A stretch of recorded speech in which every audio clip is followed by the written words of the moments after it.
Не можеме да ја одвоиме или да тргнеме настрана во никој случај борбената историја, бидејќи тоа е едно со друго една целина.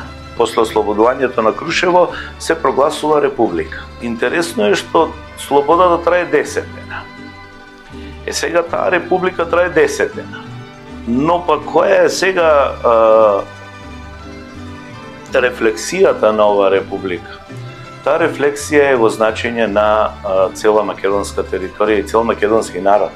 И затоа денес ние велиме дека камен темелникот на македонската современа држава лежи во 2 август 1903, за да се издзида со вториот камен аголник на нашата држава, тоа е Астом 44 и повторно 2 август. Така да ова придобивка од борбените периоди е придобивка